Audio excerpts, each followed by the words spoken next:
Hello दोस्तों, स्वागत है आपका मेरे YouTube channel Sachin on track पर। रेलवे से संबंधित सभी जानकारी के लिए आप मेरे चैनल को लाइक, शेयर और सब्सक्राइब कर सकते हैं।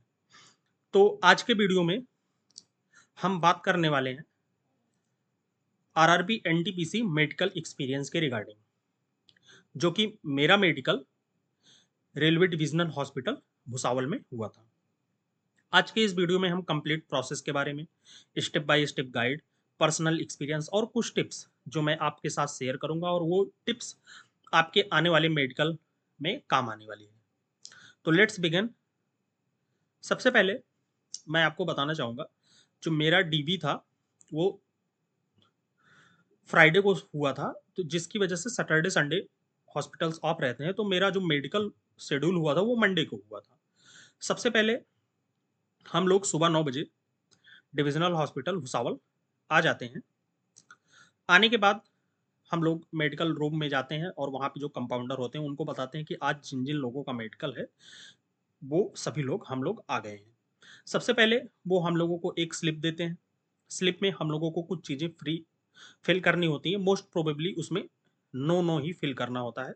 उस स्लिप में आपको क्रॉनिक डिजीज के बारे में पूछा जाता है, ऑपरेशन हुआ है कि नहीं, ये इसके बारे में, लॉन्ग टाइम बेड रेस्ट पे आप गए हो, मिर्गी या कोई क्रॉनिक डिजीज हो, ये सब चीज़ें आपको उसमें फिल करना होता है।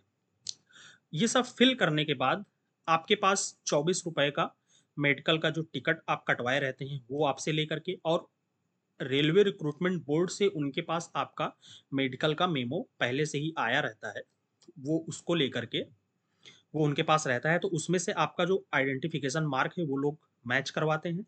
उसके बाद आपका स्तंभ और सिग्नेचर लेते हैं, और एक मेडिकल स्लिप होती है उनके पास जिसमें सारी चीज़ें आपकी मेडिकल की जानकारी फिल की जाती है। उसी के ऊपर आपका मेमो, 24 रुपए का टिकट, ये दोनों चीज़ों को एक साथ चिपका के आपको दे दिया जाता है। पूरे मेडिकल टाइम पे आपका वही काम आने वाला है।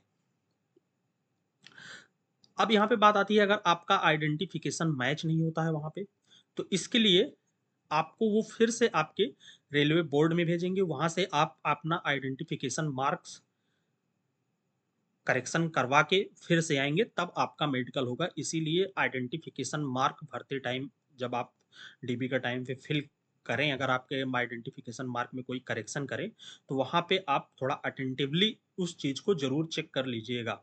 क्योंकि अगर ये चीज़ आपको आपकी दिक्कत होती है तो फिर आपका मेडिकल में थोड़ा परेशानी आ सकती है। फिर आपको थोड़ा ज़्यादा ही दौड़ना पड़ जाएगा, फिर से आपको मेडिकल के लिए बोर्ड पे जाना होगा, आइडेंटिफिकेशन मार्क्स करेक्शन करवाना होगा, फिर से आना होगा, जो कि थोड़ा हेक्टिक हो जाएगा। तो इस चीज़ को आप थोड़ा अटेंटिवली ध्यान दीजिएगा। उसके बाद अब हम आगे बात करते हैं। तो सबसे पहले हम लोगों का यूरिन टेस्ट होता है। यूरिन टेस्ट के लिए बेसिकली वो एक स्ट्रिप देते हैं जो कि ऐसे कुछ होती है, तो उसमें व्हाइट कलर का होता है। तो आपको बोलते हैं कि आप जाइए इस पे यूरिन करके आइए। अगर उसका कलर चेंज हो जाता है तो आप यूरिन टेस्ट में फेल हो जाते हैं। अगर कलर चेंज नहीं होता है तो आप यूरिन टेस्ट पास होते हैं। इस टेस्ट को करने में मिनिमम 10 मिनट में सभी लोगों का फाइनल हो गया। उसके बाद हम लोगों को डार्क रूम में ले जाया जाता है। एक एक करके हम लोगों को बुलाते हैं। वहां पे सबसे पहले हम लोगों का नियर विजन टेस्ट होता है। जितनी देर में नियर विजन टेस्ट पढ़वाते हैं, बगल एक कंपाउंडर बैठे रहते हैं, वो आपका बीपी मेजर कर देते हैं। फिर जब आपका आई और ऑपरेशन टेस्ट के बारे में पूछते हैं, उतनी देर में आपसे कलर ब्लाइंडनेस का सब पढ़वा के ये भी टेस्ट आपका कर लिया जाता है। फिर आपको खड़ा करके एक नॉर्मली वहाँ पे फ्लैट फुट और नॉकनी चेक करते हैं। एक पैर को उठा के फिर दूसरे पैर को उठाओ, पीछे मुड़ के, ये सब चीज़ें करके। उसके बाद आपका सी कट का डिस्टेंस विजन टेस्ट होता है, जिसमें आपको एक मिनिमम दूरी जो होती है आई टेस्ट के लिए, वहाँ पे खड़ा करके आपका डिस्टेंस विजन टेस्ट हो जाता है। उसके बाद मेरे में वहीं से आपको अपोजिट साइड फेस करवा के एक एक कान बंद करके कुछ नंबर्स बोलते हैं, वो चीज़ें आपको बाद में रिपीट करना होता है। इससे आपका हियरिंग टेस्ट भी वहाँ पे हो जाता है। अब आगे हम बात करते हैं। अब इतना टेस्ट हम लोगों का होने में लगभग 10 बजे से 12 बज गए थे। उसके बाद हम लोगों का आई स्पेशलिस्ट डॉक्टर के पास लेसिक आई टेस्ट होता है। ये टेस्ट करने में टॉर्च से ही होता है, नॉर्मल होता है, कोई इतना हेक्टिक नहीं है। ये टेस्ट करने में मुश्किल से 15-20 मिनट में सभी लोगों का फाइनल हो जाता है। तो इसमें आपको कोई दिक्कत नहीं आने वाली है। फिर हम लोगों का लंच ब्रेक होता है। अब जो काम होगा वहाँ पे लंच के बाद होगा। उसके बाद हम लोग लंच करने जाते हैं, फिर हम लोगों को 3 बजे बुलाया जाता है। फिर हम लोग 3 बजे फिर से हॉस्पिटल में आ जाते हैं। तो वहाँ पे सबसे पहले हम लोगों का फिजिकल एग्जामिनेशन टेस्ट होता है, जो कि क्लॉथ्स ऑफ करवा के ही करवाया जाता है। जिसमें सबसे पहले एक टॉर्च से आपकी पूरी बॉडी पे कोई मार्क्स देखते हैं, कोई ऑपरेशन कट्स तो नहीं है, आपकी कोई हड्डी फ्रैक्चर हुई हो और उसका ऑपरेशन हुआ हो, आपका फ्लैट फुट चेक करते हैं, नॉकनी चेक करते हैं, और आपकी पूरी बॉडी का पोस्चर देखने के बाद एक यही उनका होता है कि आप फिट एंड फाइन हैं या नहीं है। उसके बाद बात आती है पाइल्स और हाइड्रोसील की। हाइड्रोसील नॉर्मली ऑफ करके ही होता है, ये भी चीज़ दूर से ही खड़े करके टॉर्च से आपका चेक कर लेते हैं। उसके बाद ये पाइल्स होता है। मेरे में पाइल्स को ऐसे नहीं चेक किए, उन्होंने सिटअप्स और पुशअप करवा के ही पाइल्स को चेक कर लिया, और कोई किसी प्रकार का पाइल्स का टेस्ट वहाँ पे नहीं हुआ। 10 पुशअप, सिटअप्स और थोड़ा योगा टाइप उन लोगों ने करवाया बस। उसके बाद ऐसे ही बारी-बारी से बुला के एक-एक लोगों को उन्होंने सब कुछ टेस्ट, सारे टेस्ट करवा लिए। अब फर्स्ट डे हम लोगों को में से किसी को फ्री नहीं किया गया। सभी लोगों को, 8 लोगों को बोला गया कि आप अगले दिन 9 बजे फिर आइएगा। जिसमें से एक लोगों को गले में थोड़ा प्रॉब्लम थी, तो उनका अल्ट्रासोनोग्राफी करने के लिए बोल दिया गले का। फिर हम लोग नेक्स्ट डे सुबह 9 बजे फिर हॉस्पिटल पहुंच जाते हैं। हम लोगों में से 3 लोग ऐसे थे जिनमें से 2 लोगों को चश्मे की दिक्कत थी और 1 लोगों को कलर ब्लाइंडनेस था। उन लोगों को आई स्पेशलिस्ट के पास लेके जाते हैं। फिर वो अपना रिपोर्ट उसमें लिखते हैं। ये टाइम लगभग 10 बज जाते हैं हम तीनों लोगों को नेक्स्ट डे। 11 बजते ही 8 में से 3 लोगों को फ्री कर दिया जाता है, जिसमें से वो अल्ट्रासोनोग्राफी वाला भी लड़का होता है, उसको कोई दिक्कत नहीं होता और उसको भी फ्री कर देते हैं। अब हम 5 लोग बचते हैं, 5 में से 3 चश्मे वाले होते हैं। एक लोगों को थोड़ा और दिक्कत थी, उनको आगे चल के इको वगैरह करवाते हैं, ईसीजी वगैरह और फंगस टेस्ट, वो भी दूसरे दिन 5:45 पे फ्री हो जाते हैं। अब एक बंदा बचता है, उसके पैर में हड्डियाँ टूटी हुई थी, तो वो मेडिकल क्विट करके अपने घर चला जाता है, वो वेस्ट बंगाल से आया रहता है। तो हम लोग 7 लोग ही बचते हैं। अब बचते हैं 3 लोग। हम लोगों का जो 3 लोग थे, उनका मेडिकल बोर्ड बना दिया गया था 3 डॉक्टर का। अगर आपको आँख में या कलर ब्लाइंडनेस ऐसा कोई दिक्कत है, तो आपका मेडिकल बोर्ड बन जाता है। तो लंच के पहले हमारा हम 3 लोगों का काम नहीं हो पाया, तो हम लोगों को बोला कि आप लंच के बाद आइएगा 3 बजे। फिर हम लोग फिर 3 बजे हॉस्पिटल पहुँच जाते हैं, 3 बजे के पहले ही हम लोग पहुँच जाते हैं।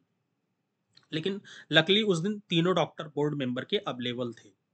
हम लोगों का आई टेस्ट दोबारा हो करके मेडिकल बोर्ड का सिग्नेचर उसी दिन हो जाता है, जिसमें से सीएमएस का chief medical superintendent, additional CMS का एडिशनल चीफ मेडिकल सुपरिटेंडेंट, सभी 2 डॉक्टर हो गए और 1 डॉक्टर स्पेशलिस्ट होते हैं। 3 डॉक्टरों का सिग्नेचर उसी दिन हो गया।